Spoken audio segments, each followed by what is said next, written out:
ఏం చేయగలరు? గురు బ్రహ్మ గురు విష్ణు గురు దేవో మహేశ్వర. సృజనాత్మక శక్తి ఉన్న వాళ్ళందరూ కలిసి సృజనాత్మక శక్తిని పెంపొందించుకోండి. పృథ్వీ గ్రహం మీద ఎక్కడ ఏ విత్తనం వేసినా ఖచ్చితంగా విత్తనం ఎదుగుతుంది. అమెరికాలో మామిడి టెంక నాటినా, ఇండియాలో మామిడి టెంక నాటినా మామిడి చెట్టే వస్తుందా, ఇంకో చెట్టు వస్తుందా? అఖండ మండలాకారం పృథ్వీ గ్రహం యొక్క లక్షణం అది. నువ్వు ఏర్పరచుకున్నావు ఈ పిచ్చి పిచ్చి డివిజన్స్ అంతా కూడా. ఇది అమెరికా అని, ఇది ఇంగ్లాండ్ అని, ఇది పాకిస్తాన్ అని ఏర్పరచుకుని చేస్తున్నావు పీక్కోలేక. పిచ్చి పిచ్చి మాటలు మాట్లాడతారు కూర్చొని డయాస్ మీద.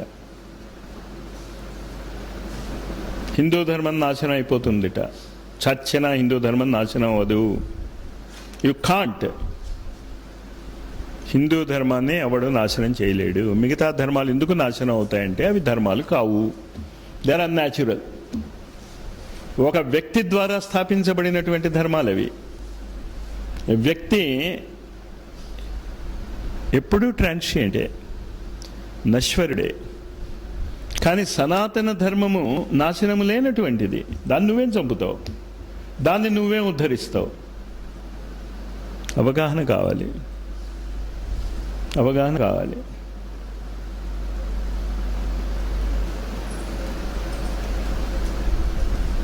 మరి అవగాహన ఎలా వస్తుంది? మీరు ఎందుకు రాదు మీకు అవగాహన అంటే, నేను చెప్పిన మాటలు ఏది మీరు వినరు.